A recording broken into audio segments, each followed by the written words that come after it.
morning, church! Happy Sunday sa inyong lahat. I know na we are gathered here again today. Though kami po nandito sa church, kayo po sa inyong house, we are declaring that where 2 or 3 are gathered together in His name, there He is in our midst. Amen. Samahan niyo po ako as we commit our worship service kay Lord today. Father God, we are acknowledging your presence in our midst today.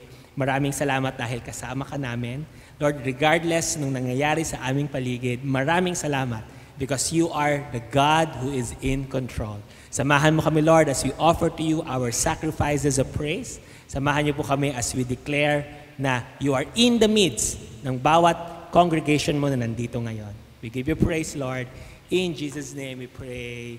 Amen and amen. Hallelujah. We give you praise, God. Samahan niyo po kami as we begin to just praise the Lord. Hallelujah.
resurrection and the life. We are free. We are healed in Jesus' name. Okay, go.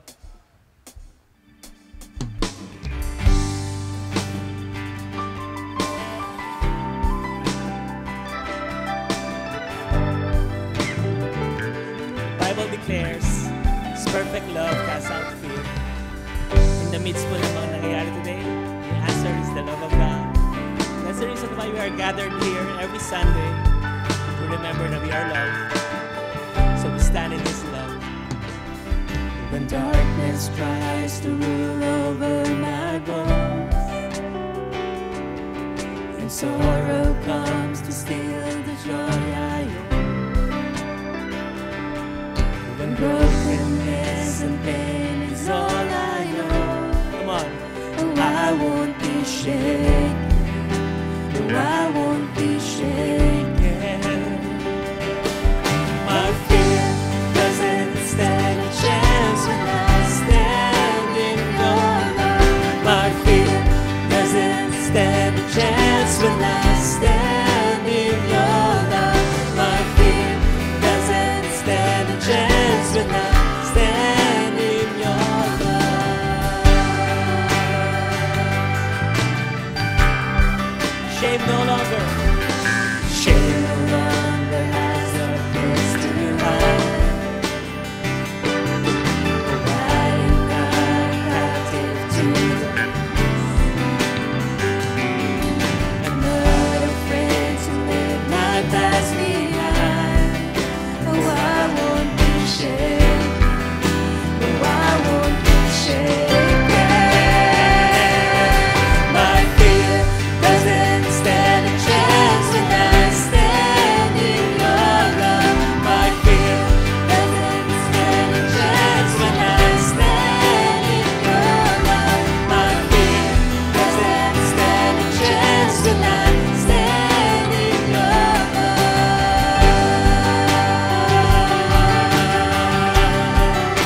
Come on, say. My fear doesn't stand a chance when I stand in your love. My fear doesn't stand a chance when I stand in your love. My fear doesn't stand a chance when I stand in your love. There's power in the name. There's power that can break up every chain. There's power that can empty out a grave. There's resurrection power that can save. There's power in your name. There's power in your name. There's power that can break up every chain. There's power that can empty out a grave. There's resurrection power that can save. Power in your name. Power in your name. My fear doesn't stand a chance when I stand in your love. My fear doesn't stand a chance when I stand in your love. My fear doesn't stand a chance when I stand in your love.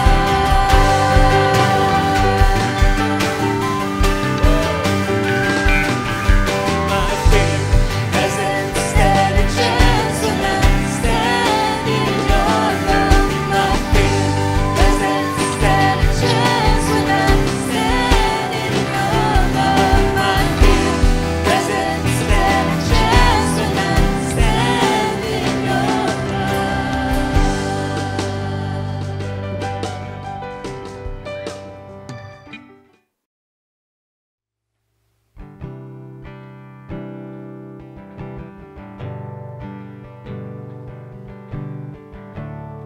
And Father God, we commit sa iyo ang aming worship today. We declare, Lord, na you are everything sa buhay namin. Ikaw ang aming kailangan. You are our miracle worker. You are everything sa buhay namin. Give you praise.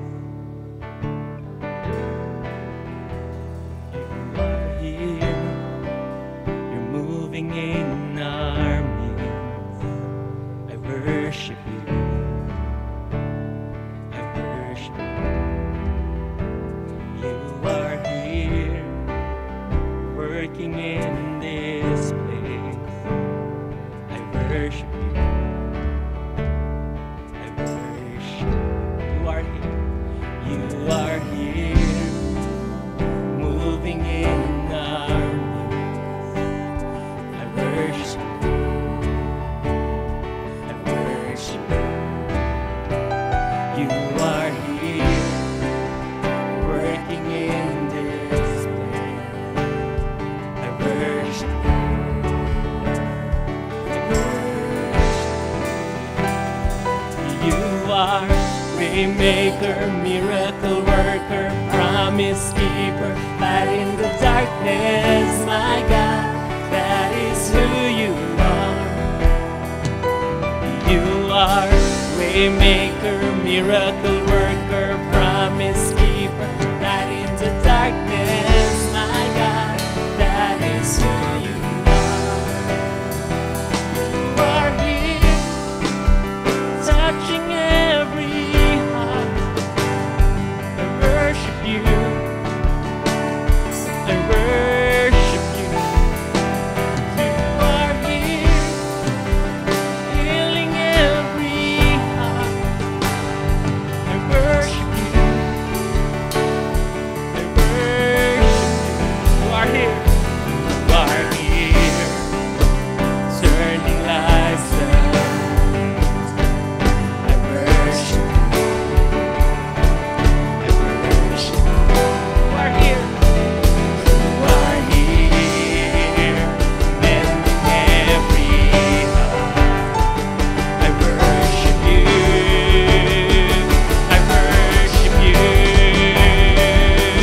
You are Waymaker, miracle worker, promise keeper, light in the darkness, my God, that is who you are. You are Waymaker, miracle worker, promise keeper, light in the darkness, my God, that is who you are. Come on, we sing, Waymaker. Waymaker, miracle worker, promise keeper, light in the darkness, my God, that is who you are. That is who you are, Waymaker. Waymaker, miracle worker, promise keeper, light in the darkness, my God, that is who you are. That is who you are. That is who you are. That is who you are. That is who you are. That is who you are. That is who you are. That is who you are.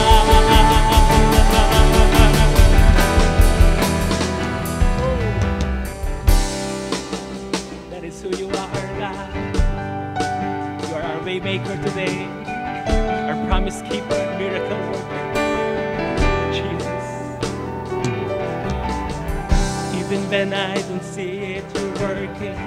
Even when I don't feel it, you're working. You never stop working. You never stop working. Even when I don't see it, you're working. Even when I don't feel it, you're working. You never stop working. Never stop working. Even when I don't see it, you're working. Even when I don't feel it, you're working. You never stop working. You never stop. Let's declare. Even when I don't see it, you're working.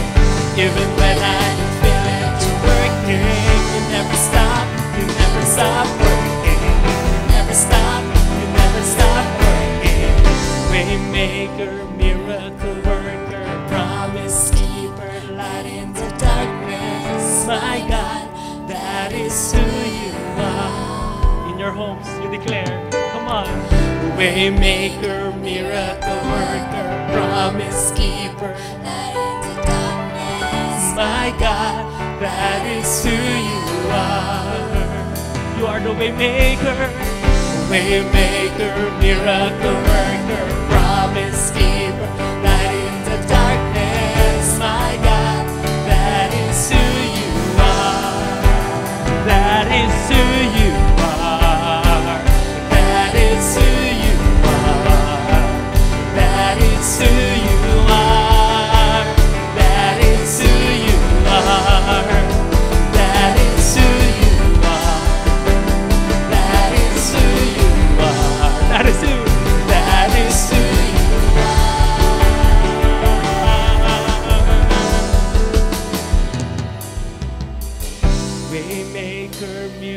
miracle worker, promise keeper, light in the darkness. My God, that is who you are. You are. Waymaker, miracle worker, promise keeper, light in the darkness. My God, that is who you are. We declare, Lord, sa aming pinagdaanan today, you are our way maker. You are our promise keeper. You are the light in this darkness. Father God, even if the world is looking sa waves na nangyayari today, we are fixing our eyes on you, our Jesus, the author and finisher of our faith. We declare na like Lord God Abraham, like Isaac, even though it was the time of famine, we're going to prosper dahil kasama ka namin. You are our way maker, miracle worker. Oh, Jesus, we give you praise. So wonderful. For the last time, church, you sing with us. Waymaker, miracle worker. Waymaker, miracle worker, promise keeper, light in the darkness. My God, that is who you are. Waymaker, miracle worker, promise keeper, light in the darkness. My God, that is who you are.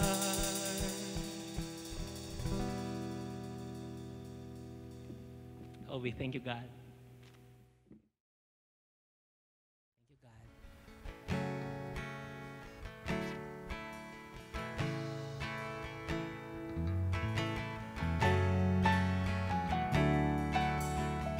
We give you praise. Thank you for this day, Lord.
reversing every curse.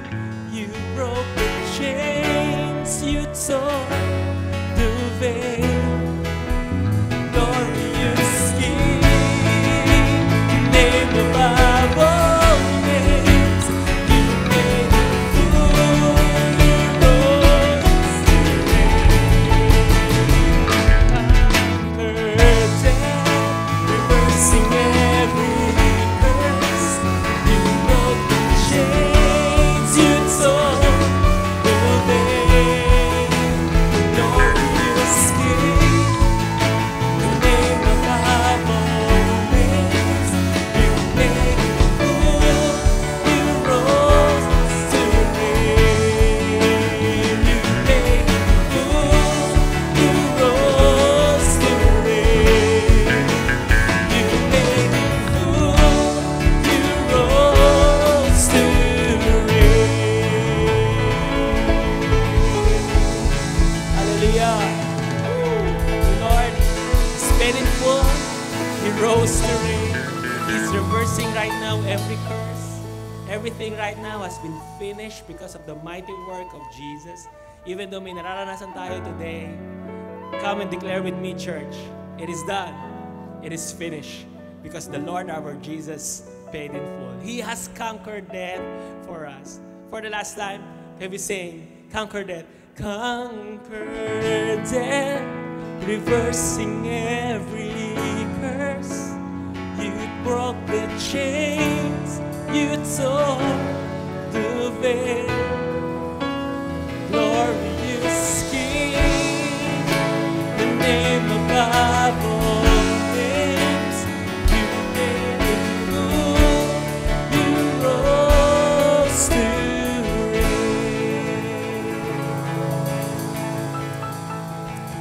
Father God, we are declaring na you are in our midst.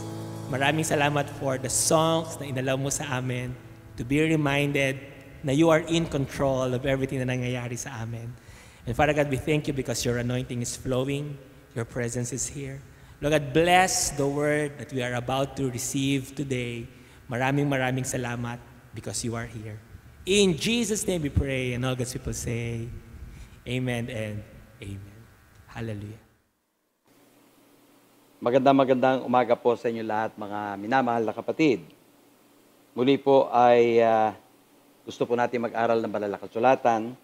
At sa banal na kasulatan, gusto po nating makita kung ano ang sinasabi po ng Diyos sa atin na mga mananampalataya. Lalo po ngayon na nasa panahon tayo ng krisis, hindi po maalis na ilan sa mga mananampalataya ay nababagabag, nag-aalala, natatakot, at meron talagang dulot na iba sa atin. Hindi ko pwedeng i-deny na ito yung panahon na tila very effective yung takot kaysa pananampalataya. At itong dahilan ba't ko gusto tayo mag-aral ng salita ng Diyos, because ang salita ng Diyos ang nagbibigay sa atin ng pananampalataya. I'd like us to read Romans 8 verse 1. Dito po natin kukunin yung ating pag-aaral, pati mamaya sa Romans 8:2. Ang sabi sa Romans 8:1, there is therefore now no condemnation to those who are in Christ Jesus. Sa Tagalog, ngayon nga ay wala nang hatol sa mga nakay Kristo Jesus. Tignan po ninyo mabuti ang talatang ito. Ang sabi po ng talatang ito, no condemnation. Wala nang hatol. Wala nang parusa. Ang tanong, kanino? Sabi din ng banal na kasulatan na to, maliwanag na binabanggit, to those who are in Christ Jesus. So, ang sabi ng Biblia, wala nang hatol, kanino? Sa mga nakay Kristo Jesus. So, ang pwedeng itanong ng isang tao right now, ay walang iba kundi, ikaw ba ay nakay Kristo? Ikaw ba'y nasa Kanya? Kung ang sagot mo ay walang kaduda-dudang yes, ako'y nakay Kristo. Ang sabi ng Biblia, ulitin ko yung sinabi ng Biblia, hindi ho ako nagsasalita nito, kundi ang Biblia na nagbibigay sa akin ng comfort, and I hope nagbibigay din sa inyo ng comfort. Anong sabi ng Biblia? Wala kang hatol. Paano ba tayo ngayon, magiging sunod nating katanungan, paano ba tayo ngayon mapupunta kay Kristo? Dahil ang sabi ng Biblia, pag ako na kay Kristo, wala nang hatol. No more condemnation. Well, maliwanag na sinasaad sa ginawa nating pag-aaral noon. Meron lang dalawang simpleng bagay. Ang una ay manampalataya sa Kanya, found in John 3:16, "For God so loved the world that He gave His only begotten Son, that whoever believeth in Him or believes in Him should not perish but have everlasting life." Binabanggit dito yung salitang manampalataya sa Kanya. Believe in Him. At ang pangalawa na binabanggit ay matatagpuan sa John 1:12, "Receive Him." Tanggapin siya. Sabi ng banal na kasulatan, "But as many as receive Him, to them He gave the right to become children of God to those who believe in His name." Kung atin itong pag-aaralan, uunawain at gagawin, lumalabas na ang requirement ng God ay simple. Ganito po yun. Ulitin ko po.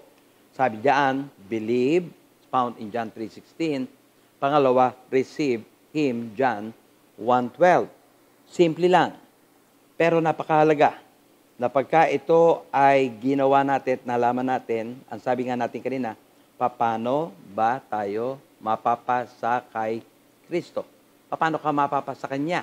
Ang sabi ng Biblia, believe Him and then receive Him. Or siguro magtanong tayo, paano ba ako magiging born again? Which I would like us to focus for a while para bigyan ko ito ng halaga. Kanina, sinagot natin, paano ba ako mapapasa Kanya? Receive and believe Him. Ngayon, ang tanong, paano ba ako maboborn again? Because ito yung binanggit ni Jesus sa John chapter 3, verse 5. Jesus answered, "Most assuredly I say to you, unless one is born of water and the Spirit, he cannot enter the kingdom of God." Meron po ditong mga kataga na binigyan niya ng pansin, na dapat ko din bigyan ng pansin para maging maliwanag sa atin ang pagiging born again. Dahil binanggit ko kanina, believe and receive Him ay nagdudulot ng ang isang nilalang kung wala pa kay Kristo. Siya ay napapa kay Kristo. O sabihin natin term, nagiging born again. Pero dito, nilinaw ni Kristo, ang sabi niya dito, unless one is born of water, hinighlight ko po yung water. At ang tubig na tinutukoy dito ay tumutukoy saan? Tumutukoy po ito sa salita ng Diyos. At makikita nyo ito sa 1 Peter 1:23, saka yung Ephesians 5:26. Iko-quote ko lang, having been born again, yun po yung Ephesians 1:23. Having been born again, not of corruptible seed, but incorruptible, through the word of God, which lives and abides forever. So, na-born again tayo, ginamit ng Lord ang Word of God, hindi ho natin pwedeng i-deny, hindi ho pwedeng wala yan. So the Word of God is active by that time, pero hindi lang ho dyan natatapos, dahil kasi ang Word of God, nakasulat sa papel, nababasa ng marami, nadidinig ng marami, pero pag wala yung pangalawang elemento na binabanggit dito, imposibleng ma-born again ng tao. So sabi dito, unless one is born of water, Word of God, and the Spirit, he cannot enter the kingdom of God. Yung Spirit po dito na ginagamit ay tumutukoy walang iba kundi sa Holy Spirit. So madaling sabi, ang word na nadinig mo, hindi ko alam kanino mo ito nadinig, kanino mo ito natutunan, sino nagturo sa iyo, whoever it is, pwedeng matalino, pwedeng hindi matalino, at ginamit niya ang salita ng Diyos. At nung madinig mo to, ito'y kinasihan, banal na Espiritu Santo, in English, inspired by the Holy Spirit. Ang magiging resulta, alinsunod sa nabasa natin, maboborn again ka. That will cause you to be born again. And period. Yun po yung sinasabi ng banal na kasulatan. The word na nadinig ko, I don't know how I heard it, basta nadinig ko, and then the Holy Spirit inspired the word that I heard, nagresulta ito sa pagiging born again. Ika nga na bago ka.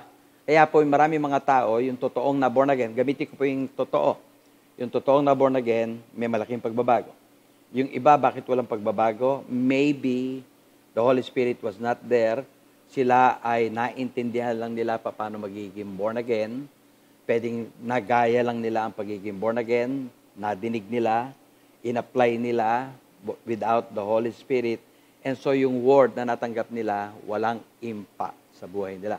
Pero yung totoong na born again, na nadinig nila yung salita, at yung salita ay kinasihan ng Banal na Espiritu Santo at nandun ang Holy Spirit, hindi ho pwedeng hindi magkakaroon ng pagbabago. Parang ganito ho yan. Noong araw, wala pa tayo kay Kristo, tayo po ay in total darkness. Wala akong liwanag, yan po ang paliwanag ng Banal na Kasulatan, nasa kadiliman ka. Although nakakakita tayo, pero spiritually speaking, wala tayong nakikita. Nangangapa tayo, wala tayong alam. But then, one day, the Lord Jesus was introduced to us. At dahil kasi nadinig mo yung Word, tinanggap mo yung Word, enlightened by the Holy Spirit, that day, the light came into your life. Nagkaroon ng liwanag. Eto ngayon makikita nyo, hindi ka na nangangapa sa dilim, although hindi pa masyado maliwanag, pero nagbibigay sa iyo ng assurance na nakikita mo na ang paligid. At dito, pinapakita ko din sa inyo na diyan tayo nagpasimula. Nagpasimula tayo sa isang buhay na hindi pa natin naiintindihan, but as days goes by, sa tulong pa rin ng Word of God, sa tulong pa rin ng Banal na Espiritu Santo, nagliliwanag yan hanggang sa dumating yung araw, total light o total na maliwanag ang kapaligiran. Dito po tayo nagpasimula. Sabi ng Banal na Kasulatan, binasa ko kanina, Romans 8 verse 1, therefore, there is now no more condemnation to those who are in Christ Jesus. So kung tinanggap mo si Kristo yung nasa buhay mo, I can honestly tell you, wala ka ng condemnation, wala kang parusa, wala kang dapat katakutan, dahil kasi ikaw ay nasa kalagayan na ng pagiging anak ng Diyos. Now let me read the second verse. The second verse is found in Romans chapter 8 verse 2.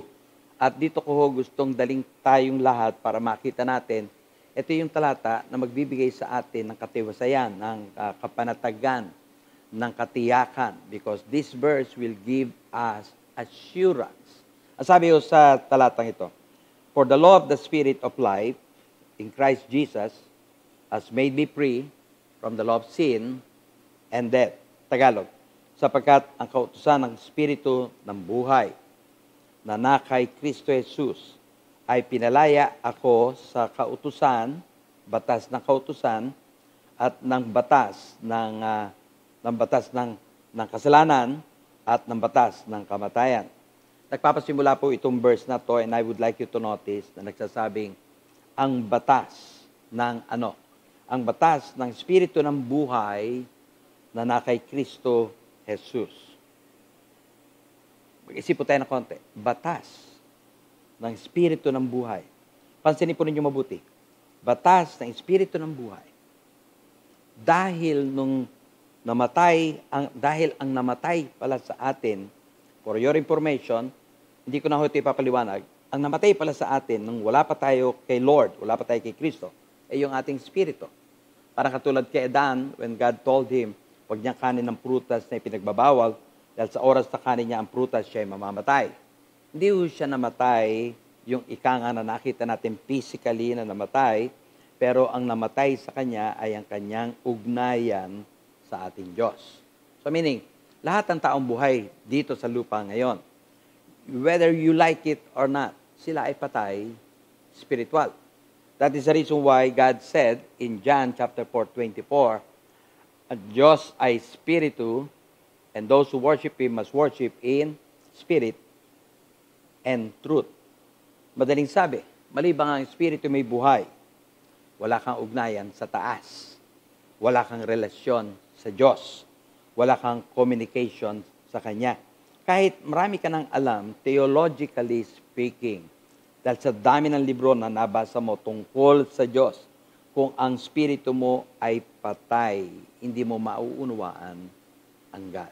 Whether ikaw ay tagapagturo ng Banal na Kasulatan and you spoke and you speak about God, it's nothing because yung spirit mo ay patay. So dito ngayon mahalaga, mapapansin ninyo, kung meron mahalaga sa talatang binasa natin sa Roma, Kapitulo 8, talatang 2, ay walang iba kundi Number 1, the law of the Spirit of life in Christ Jesus. Bibigyan ko lang po ng din.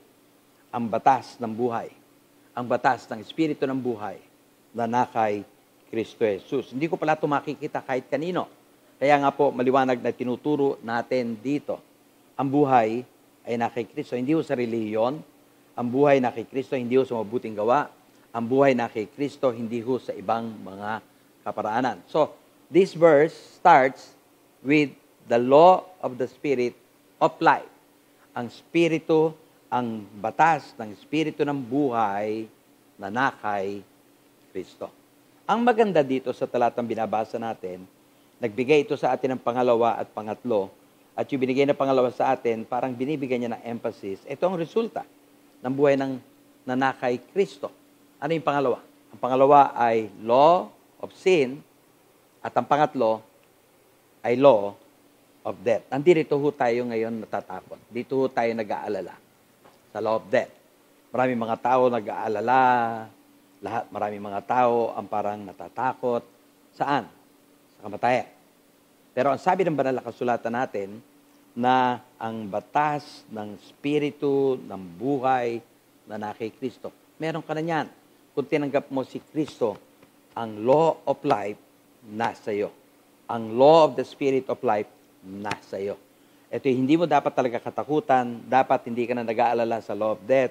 Because whether you like it or not, it will come. Pero magpapaliwanag po ako sa iyo para makita mo bakit tayo hindi natatakot. So today, I'd like us to spend more time na magkaroon talaga tayo ng matinding pag-aaral tungkol sa tatlong batas na to. Pagbibigyan mo ng pansin itong tatlong ito, Romans 8:2 lang ho ito. Ganito lumalabas. The law of the Spirit of life in Christ Jesus, ito po yung tinanggap natin, nagbigay ng kalayaan saan? Sa dalawang batas. May batas pala yun, law of sin and law of death. Ibig sabihin, ang law of life in Christ Jesus katumbas ng kalayaan sa batas ng kasalanan at kamatayan. And this is what I'd like us to spend time. Ikaw kung talagang tinanggap mo si Kristo, hindi ka dapat matakot mamatay. Dahil malaya ka na sa law of death. Pero kung wala kang Kristo, death may come sa buhay mo. Ang ibig sabihin, nung binasa natin talata, kapag ang isang tao ay tinanggap ang Espiritu ng buhay na nakay Kristo, and I did receive Him. Meron akong life ng buhay na ibinibigay ni Kristo. So kung meron ka nito, kapatid, nahamon kita sa oras na to. Pinalaya ka sa Espiritu ng kasalanan at pinalaya ka sa Espiritu, o sabihin natin, pinalaya ka sa law of death. Tandaan mo to, huwag kang matatakot, huwag kang mag-alala, because ang sino man na tumanggap kay Kristo ay malaya sa kasalanan, saka sa death. Siya ay pinalaya. Ulitin ko bigyan mo ito ng pansin. Pinalaya ka sa kautusan ng kasalanan at kamatayan. This is a very powerful verse, very powerful statement. Siyempre, depende na lang kung ito yung tatanggapin at papaniwalaan. As for me, I believe that I have the life from Jesus. Tinanggap ko siya, nireceive ko siya, naniwala ako sa Kanya, at ang resulta ng ginawa kong yon, siya mismo nagbibigay sa akin ng kaliwanagan. Malaya ako sa batas ng kasalanan at malaya ako sa batas ng kamatayan. So, ano itong tatlong ito? We need to find out today kung ano ibig sabihin ng law of life, law of sin, and law of death. Meaning, una sa lahat, meron akong law of life. Meron ka niyan. Are you sure na meron ka niyan? Are you guaranteed na meron ka niyan? Dahil kasi kung meron kang law of life, wala kang dapat ipangamba. Kung meron kang law of life, kahit nadapuan ka ng anumang karamdaman, hanggat hindi mo pa oras, hindi ka kukunin ng Panginoon. And so I would like to explain itong tatlong ito para maging maliwanag sa atin dahil nakasulat ito sa Roma Kapitulo 8, talatang 1 at talatang 2. Pinaliwanag ko na sa inyo yung verse 1. Verse 1 declares, pag na kay Kristo tayo, wala na tayong hatol. And praise God for that. Pagdating sa Roma 8, Kapitulo 2, talatang 2, ang sabi doon, yung batas ng Espiritu ng buhay na tinanggap natin, na meron na tayo. One day you accepted the Lord Jesus, pinalaya ako sa dalawang batas. Batas ng kasalanan at batas ng kamatayan. So, I would like us to spend a few minutes dito po muna sa unang-una na importante na napakahalaga. Ang sabi po ng ating banal na kasulatan, yung una, the law of the Spirit of life in Christ Jesus. Huwag po niyong kakalimutan, tayo pong lahat ay pawang mga patay sa spiritual na kalagayan before we came to know the Lord. Ibig sabihin, wala akong relasyon sa Kanya, wala akong interest sa Kanya, wala akong gana sa Kanya. Pero nung manampalataya ako kay Jesus, binanggit ito kanina, at tinanggap ko si Jesus sa aking buhay, yung patay sa akin ay nabuhay. That's the key. Nabuhay ako. Tandaan po ninyo, through the help of the Word of God and the Holy Spirit, nabuhay ako. Kaya pala binabanggit sa Ephesians chapter 2, verse 1, and you He made alive, who were dead in trespasses and sins. Ano po yung pinagmulan ng buhay dito? Dati daw akong patay, ngayon ay buhay. The Bible clearly states, maliwanag na sinasabi, na ang buhay ay na kay Jesus. Siya ang pinagmulan ng aking buhay. Siya ang pinagmulan ng lahat-lahat. Noong November 13, pinanganak ako ng nanay ko, may buhay ako, pero wala akong buhay ng Diyos. I'm alive, but is dead. Pero nung tinanggap ko si Jesus, doon lang nangyari na talaga ako'y nabuhay. At nang nababuhay ako noon, nagkaroon ako ng relasyon sa Kanya, naintindihan ko siya, naunawaan ko siya. Sabi ng John 10:10 at John 14:6, ang una, I have come that they may have life, andun na ako sa pandakalagitnaan, and that they may have it more abundantly. Siya po nagsabi nito, naparito ako para bigyan ka ng buhay. So, nakaninong buhay? Nasa Kanya.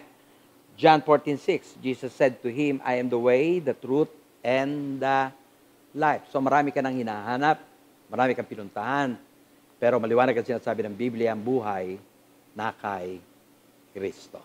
Ang sabi din po sa sumunod na mga talata, John 3:16, the very famous verse, sabi, for God so loved the world, that He gave His only begotten Son, that whosoever believes in Him should not perish, but have everlasting life. John 5:24, most assuredly I say to you, he who hears my word, and believes in Him who sent me has everlasting life, and shall not come into judgment, but has passed from death into life. Ito po yung huling-huling verse sa babasahin ko patungkol po sa ang buhay na kay Kristo, and I like this verse. Kasi itong verse na ito maliwanag na nagsasabi na, ang sabi ko dito, and this is the testimony, ito yung patotoo, that God has given us eternal life, and this life is in His Son. Let me repeat that. Ang buhay na to ay nasa Kanyang anak. Kung meron kang anak, meron kang buhay. Sabi ko sa verse 12, he who has the Son has life. He who does not have the Son of God does not have life. Kung meron kang Kristo, ang sabi ng Bible, maliwanag kasi sabi ng Bible, meron kang buhay. So I have Jesus, I have the life. Since I have the life, therefore I can conclude I have Jesus. Ito po yung patotoo, sinasabi ng Biblia.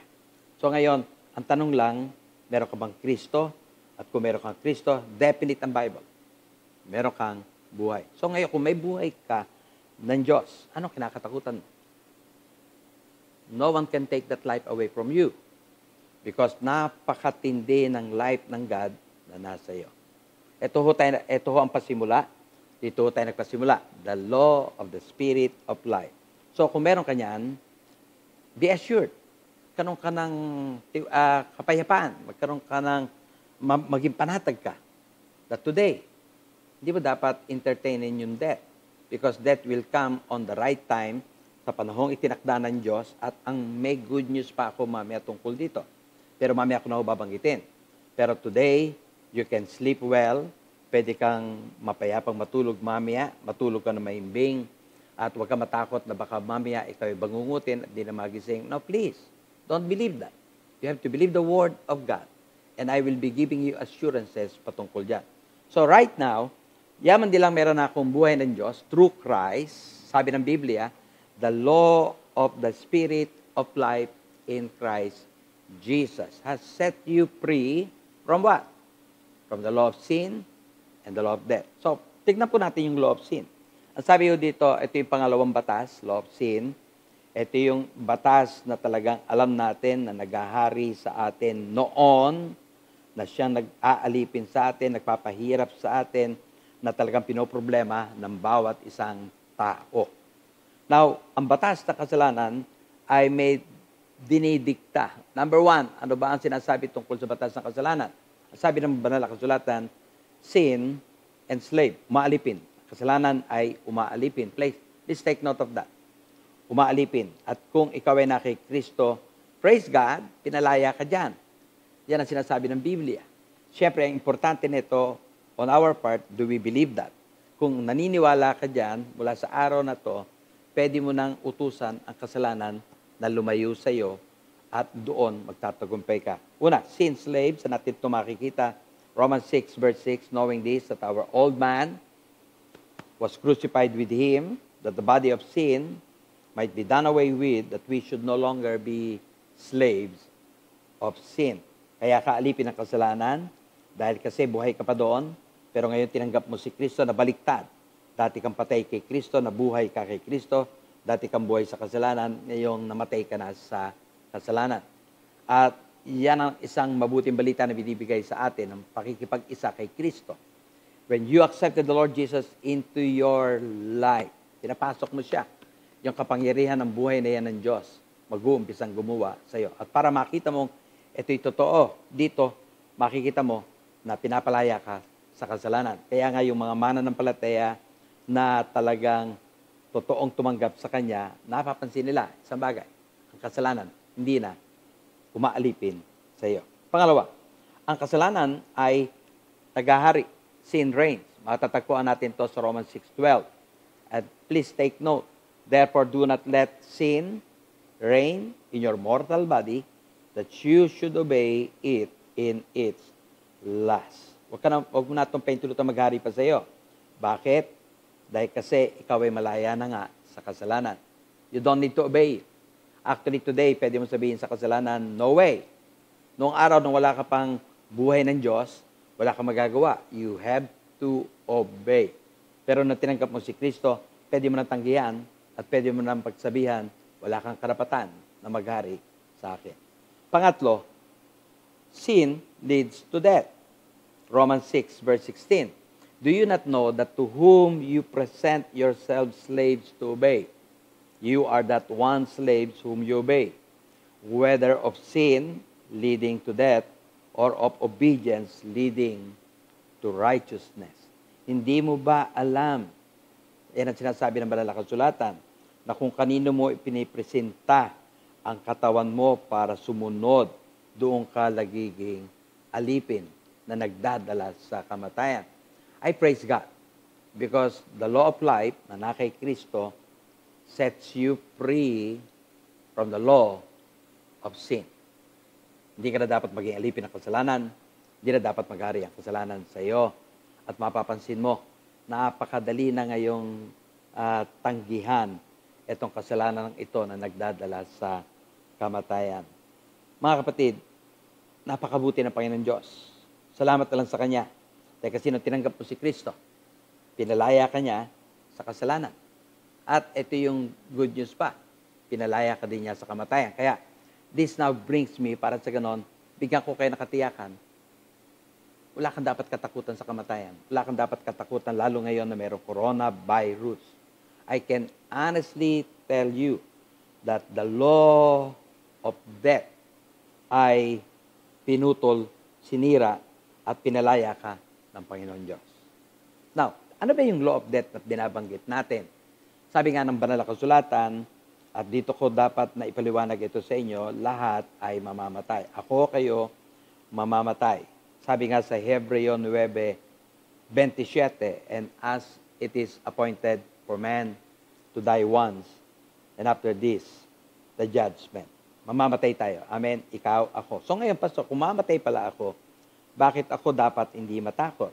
Dahil kasi gusto kong paalam sa iyo, totoong may kamatayan. At ang kamatayan, sabi nga dito, mamamatay tayong lahat. At meron pang bad news, di ba?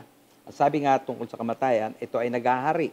Mababasa mo ito sa Roma 5, talatang 17. Bagamat ito'y naghahari noon, pero ngayon hindi ito naghahari. Basahin muna natin. For if by one man's offense, death reigned. Yan yun. Kung paano naghari at paano nagkasala si Adan, ang kamatayan ay naghari sa pamamagitan niya.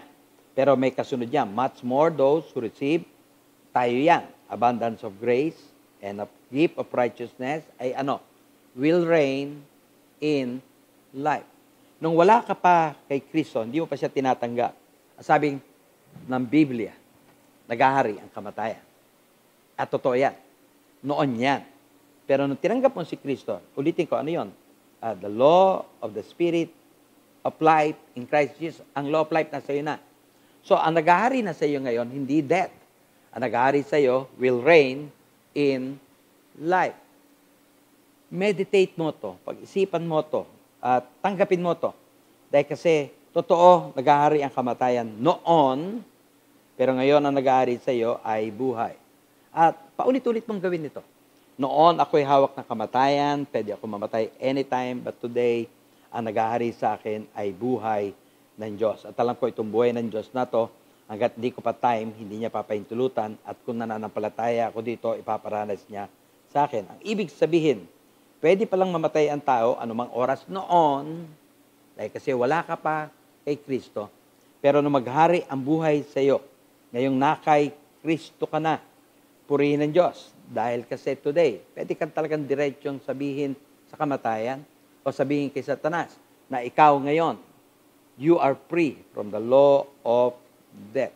Yan yung binasa natin kanina, diyan tayo nagpasimula, for the law of the Spirit of life. Meron ka ba yan? Yes, pinapasok mo yan. Kailan mo naranasan yan? That day na tinanggap mo si Kristo, yun na born again ka. Nung ma-born again ka, meron ka ng law of life. At ano ang sabi ng banal na kasulatan nung tinanggap mo ang law of life? Pinalaya ka saan? Sa dalawa. Isa, law of sin. Ano yung pangalawa? Law of death. So yan ay dapat mong paniwalaan. Dapat mong angkinin. Dapat mong isa puso. Dapat mong isa isip.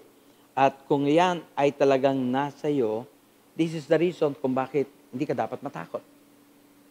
Because law of death, bagamat mag-ooperate sa iyo, hindi niya pwedeng pairal kanyang kagustuhan sa iyo. Kunyari gusto kanya mamatay bukas, hindi pwede. Dahil kasi may pangako ang Lord sa iyo. Anong pangako ng Lord sa atin? Ang pangako ng Lord sa atin, mabubuhay tayong long and satisfied life. Saan natin ito nabasa? Psalms 91 verse 16, with long life, I will satisfy him and show him my salvation. Long life, ang sabi ng Bible. Hanggang ikaw ay mas satisfied.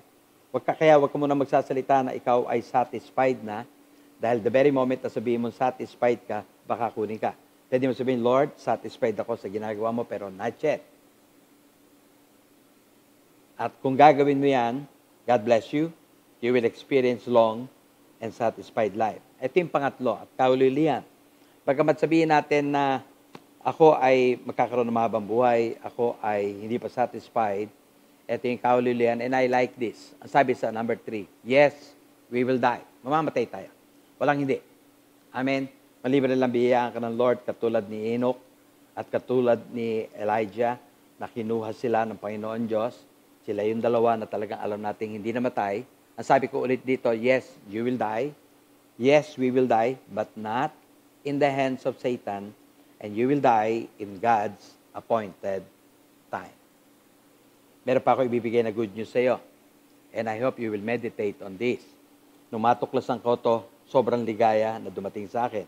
Ang sabi, sa John 16, verse 13, however, when He, the Spirit of truth, referring to the Holy Spirit yan, has come, He will guide you into all truth.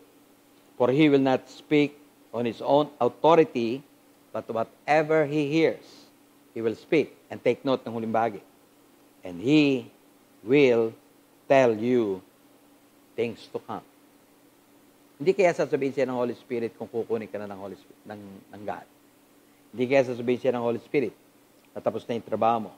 Hindi kaya sasabihin siya ng Holy Spirit na kukunin ka na, parang katulad ng ilang mga nabasa ko, nakilala ko, nalaman ko, na sila ay pinagsabihan ng Banal na Espiritu at yung pinangako ng Lord sa kanila natupad, including you. Kaya nga kung ikaw ngayon ay naniniwala sa sinabi ng Biblia, ano ba sinabi ng Biblia?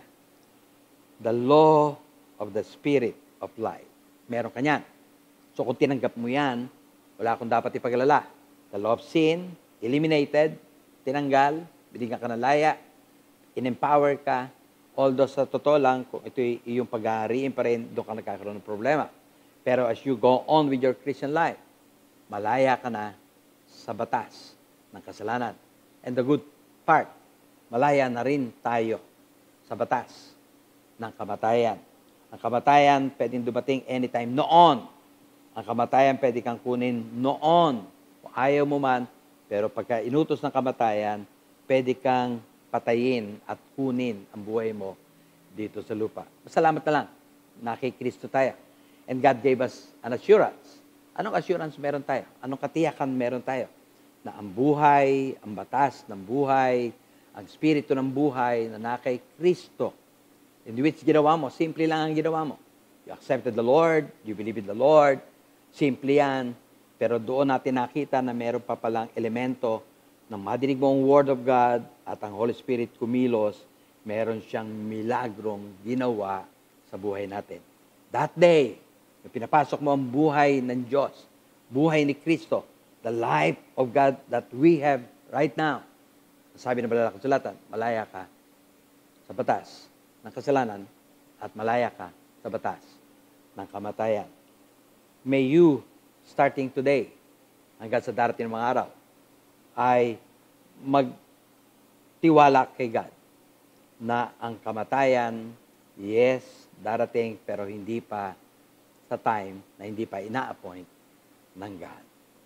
May the Lord bless you. At patuloy kong pinapanalangin na ang Diyos na nasa atin, patuloy na kumilos, gumawa at turuan pa tayo. Tayo po yung lahat ay manalangin. Ama namin sa langit, kami po ay nagpapasalamat na una sa lahat ay binigyan mo kami ng katiyakan na ang batas ng Espiritu ng buhay na nakay Kristo ang nagbibigay kalayaan sa amin sa batas ng kasalanan at higit sa lahat, batas ng kamatayan.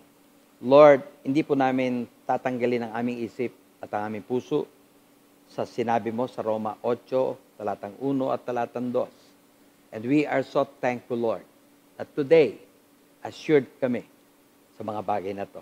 Salamat po muli. Sa pangalan ni Jesus, Amen. God bless us all.